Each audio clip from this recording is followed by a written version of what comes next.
actually, 120 frames per second is gaming's future and something PS5 Pro needs to deliver. I agree. Here's what's funny. There's already, I talked about this the other day, actually. I talked about this. I'm not going to dive in here, but I want to talk about this real quick. What's funny about this is we touched on, yeah, I know, dude. I know. I have a big issue with, at the very least, not giving consumers the option of what they prefer to have, right? Because our technology is so advanced now that for most titles, you should be able to go, if you want a high graphical fidelity, a high resolution, and you're okay with a lower frame count, we can do that, So if you want 4K res, and you want all these additional effects turned on, like blooming and ray tracing and stuff, then 30 frames, right? And then for people that are much more worried about frames and the smoothness of gameplay, and let's be fair, there are a lot of genres of games that benefit more from frames than you're going to get out of just the game looking pretty, right? You should also have the option to pull the resolution down, increase the frames, turn off things like blooming and stuff like that. It should be, that's the thing that we deserve to have as consumers. We deserve to have options, okay? So everybody's a bit different in the way they like to play their games. There are, again, like I said, there are a lot of genres that I think most people like to play differently. If I'm playing an FPS, give me the frames. I don't give a crap about what it looks like. Give me the frames. You know what I mean? Especially if I'm playing in a multiplayer scenario, competitive multiplayer scenario. Give me the frames, dude. And I think this is the thing that's crazy. We read an article the other day where somebody had basically created mods for the PS5, but you had to hack. You had to basically hack and jailbreak the PS5 to do it.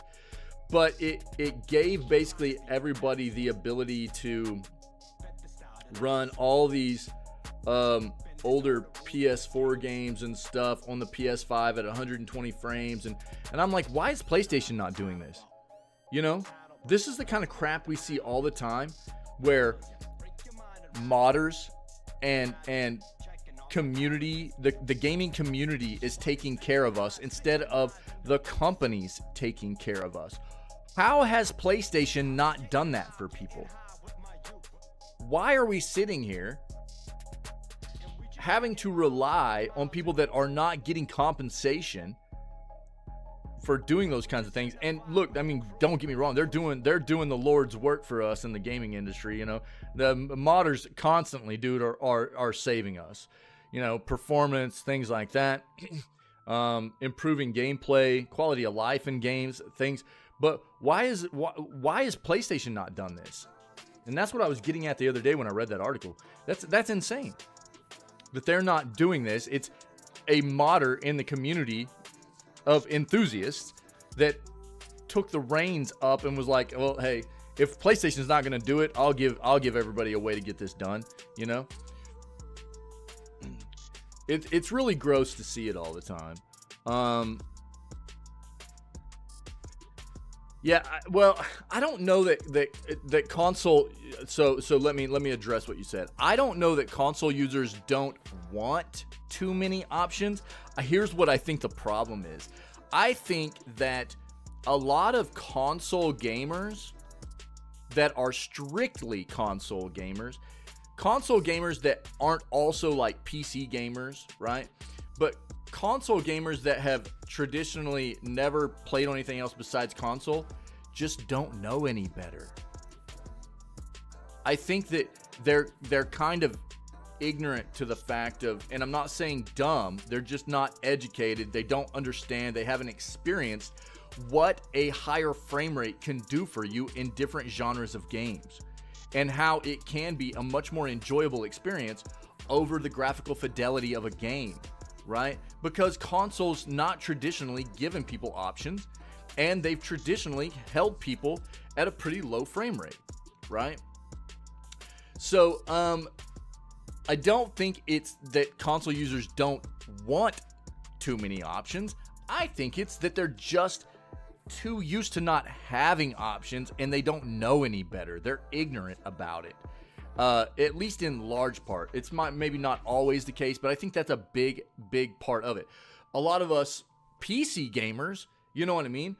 We have been used to having options for a long time. So I can tell you, for me, it's so blatantly obvious whenever I get a game that comes out on multi-platform. Like Hogwarts Legacy was one, yeah, from earlier this year. Hogwarts Legacy was terrible.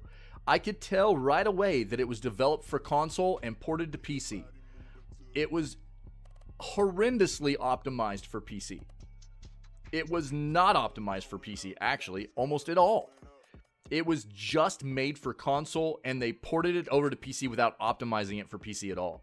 You could tell in many of the menus. You could tell in the options they were giving you for settings. All kinds of stuff. It was brutal.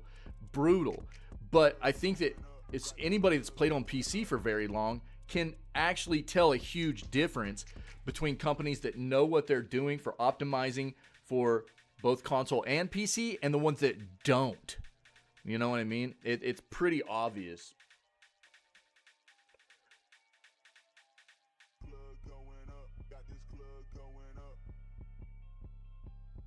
But console needs to be better. It's flipping 2024, basically. We've still got games that are coming out on console consistently being locked at 30 frames. And these are not low-powered consoles, dude. You know? And it's like, I get it. There are an amount of gamers out there, a chunk of gamers, that enjoy, first and foremost, before anything else, they want a beautiful graphical experience. I respect it. But it doesn't mean that you shouldn't be providing people options when you absolutely can.